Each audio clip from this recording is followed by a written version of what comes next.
إن هذا القرآن يهدي للتي هي أقوم. Kitab Al-Arba'in An-Nawawiyah.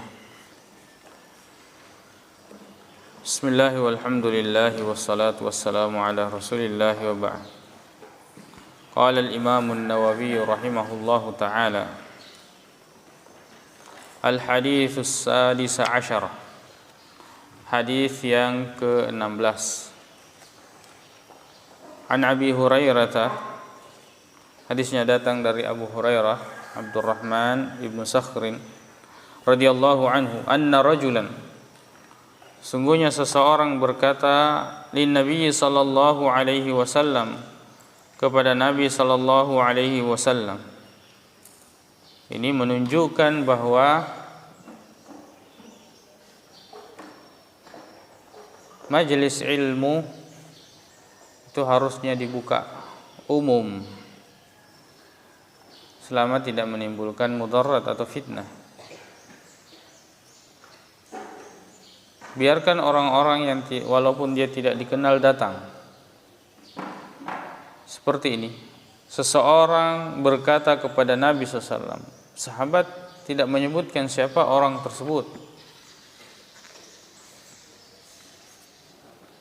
dan selalu memberikan tempat kepada orang-orang yang datang menuntut ilmu.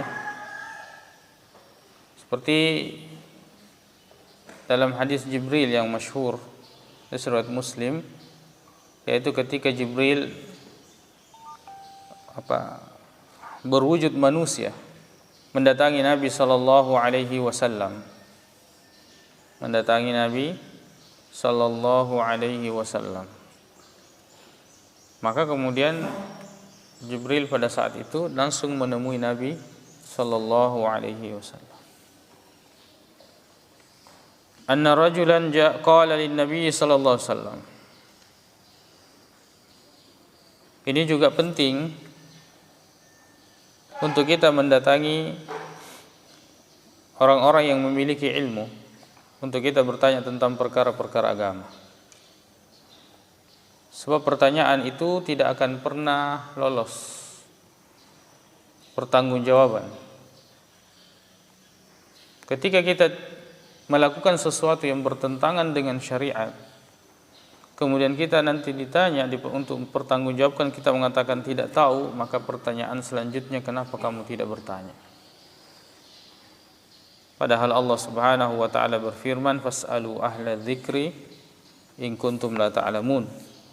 Bertanyalah kepada orang yang mengetahui jika kalian tidak mengetahui. Jadi jangan menganggap bahwa ketidaktahuan itu adalah alasan yang kemudian kita akan terhindar dari semua bentuk pertanggungjawaban. Tidak. Masih ada pertanggungjawaban setelah itu, masih ada pertanyaan setelah itu. Anna rajulan qala lin Nabi sallallahu alaihi wasallam. Ini juga menunjukkan bahwa untuk menanyakan sesuatu jangan bertanya kepada sembarang orang. Bertanyalah kepada ahlinya. Orang ini datang kepada Nabi sallallahu alaihi wasallam. Dan agama itu ada ahlinya. Sebagaimana dalam urusan dunia untuk menanyakan sesuatu bertanyalah kepada ahlinya. Sebab kalau tidak dijawab oleh bukan ahlinya, maka fantaziris sa'ah, maka kehancuran yang akan datang. Maka kehancuran yang akan datang. Sekarang orang begitu mudahnya untuk menjadi seorang ustadz. Begitu mudahnya kemudian mendengarkan pertanyaan dan menjawabnya. Padahal ilmu ini dipelajari, namal ilmu bitta'allum. Ilmu ini dituntut. Ilmu ini, agama ini ada ilmunya. Agama ini ada dalilnya. Agama ini ada cara memahami dalilnya. Agama ini memiliki satu ilmu-ilmu yang satu sama lain saling berkaitan. Datanglah kemudian orang-orang yang baru sadar, ya, mendengarkan 1-2 kali kajian atau ikut ya 1-2 bulan kajian, kemudian seolah-olah dia sudah menjadi seorang alim. Maka kita lihat kesemrautan dakwah itu karena orang-orang ini yang kemudian kembali ke tempat-tempatnya masing-masing ya. Kemudian dia menyampaikan tanpa fikhinya, tanpa memahami fikhu dakwah. Padahal tidak semua kebenaran itu harus langsung disampaikan. Fadzakir in nafa'ati dzikra. Beri peringatan kalau itu bermanfaat. Makanya tidak heran sekali 2 kali kajian kemudian pulang ke rumah sampaikan orang tuanya, langsung terjadi pertentangan dengan orang tuanya. Karena ilmu ini dipelajari dan untuk menyampaikannya pun itu harus dipelajari. Ada fikhu dakwah, bagaimana cara menyampaikan ilmu. Ya, dalam urusan dunia pun seperti itu. Misalnya kita ke rumah sakit, ya, kemudian kita melihat dokter, ada dokter yang sedang meriksa pasiennya, kemudian kita masuk, coba dok saya yang periksa. Mau orang itu mau diperiksa sama yang bukan dokter.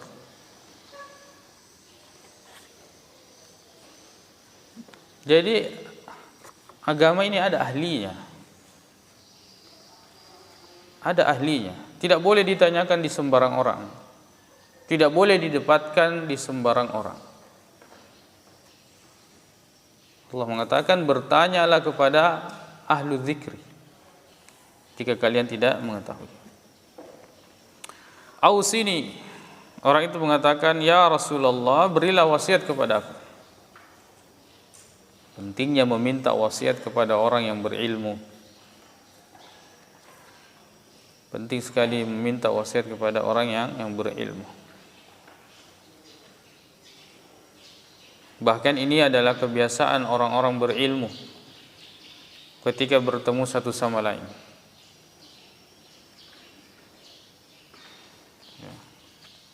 Yang kebiasaan ini hampir hilang. Hampir hilang kebiasaan seperti ini.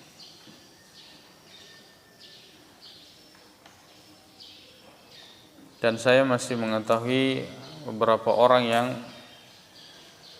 setiap kali bertemu atau ada momen-momen tertentu pasti meminta wasiat. Datang sebelum Ramadan, kemudian mengatakan, coba sampaikan kepada saya wasiat sebelum memasuki Ramadan. Padahal ustaz, orang yang memiliki ilmu.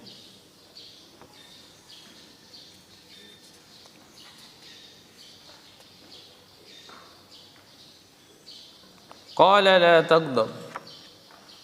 Maka Nabi SAW mengatakan, la taghdab, jangan marah. Di sini pentingnya kita memperhatikan orang yang datang bertanya, orang yang datang kepada seorang alim. Perhatikan dan sesuaikan dengan keadaannya. Bagaimana keadaannya? Dia orang kaya atau orang miskin? Ya, harus tahu keadaannya sebelum. Ternyata orang yang datang orang yang tidak memiliki keluasan rezeki. Beri wasiat kepadaku. Kita mengatakan, oh kamu rajin-rajin bersedekah. Orang yang tidak memiliki harta misalnya. Qala la taghdab. Nabi mengatakan jangan marah. Faraddada miraran. Maka ia mengulangi beberapa kali. Qala la taghdab. Nabi mengatakan jangan marah. Rawahul Bukhari, hadis ini diriwayatkan oleh Imam Bukhari. Marah apa yang dimaksud di sini? Dilarang marah atau dilarang melampiaskan kemarahan? Kalau kita lihat zahirnya dari hadis ini dilarang marah, dan ini sesuatu yang berat. kita dilarang marah. Sedangkan marah ini adalah respon ketika seseorang mendapatkan sesuatu yang tidak disenanginya. Dan ini berat untuk menghindari. Kalau kita mengatakan di sini adalah jangan marah dalam artian marah adalah ya, di mana seseorang diciptakan dengan apa? Dengan hal ini, dengan marah ini, ada orang diciptakan ada marahnya, ada senangnya. Itu adalah sesuatu yang berat. Tapi kalau itu yang dimaksud dalam hadis ini, maka kita katakan jangan marah artinya hindarilah tempat-tempat yang bisa membuat kau marah. Hindarilah orang-orang yang bisa membuat kau marah. Artinya cegah sebelum kau marah. Ya. Kemudian yang kedua, jangan melampiaskan kemarahanmu. Ya, ini sebenarnya lebih tepat. Kalau yang pertama itu susah, pasti orang marah. Ada waktunya orang tidak pasti marah. Tapi bagaimana melampiaskan kemarahan? Inilah wasiat Nabi sallallahu alaihi wasallam. Dan di dalam agama kita itu dijelaskan tentang bagaimana cara menghadapi rasa marah ini. Yang pertama dengan ucapan. Kata Nabi sallallahu alaihi wasallam, ya, ada satu kalimat yang jika diucapkan maka itu akan menghilangkan amarah. Apa itu? Kata Nabi sallallahu alaihi wasallam, a'udzu billahi minasyaitonir rajim. Itu akan menghilangkan marah. Kemudian itu dari sisi ucapan. Dari sisi perbuatan, kalau kita marah dalam keadaan berdiri maka duduklah. Kalau marah dalam keadaan duduk maka berbaringlah. Kalau kita marah dalam kondisi tertentu maka rubahlah posisi kita atau tempat kita dan seterusnya. Sebab perubahan zahir itu akan mempengaruhi perubahan batin. Begitu pula sebaliknya. Perubahan batin akan mempengaruhi perubahan zahir. Dan ini memiliki peran saling bergantian satu sama lain. Itu di dalam agama. Jadi yang dimaksud di sini bisa berarti jangan marah, artinya hindarilah tempat-tempat atau waktu-waktu atau orang-orang yang bisa membuat kau marah. Ataukah jangan marah artinya jangan melampiaskan kemarahan. Wallahu taala a'lam. Inna hadzal Qur'ana yahdi lillati hiya aqwam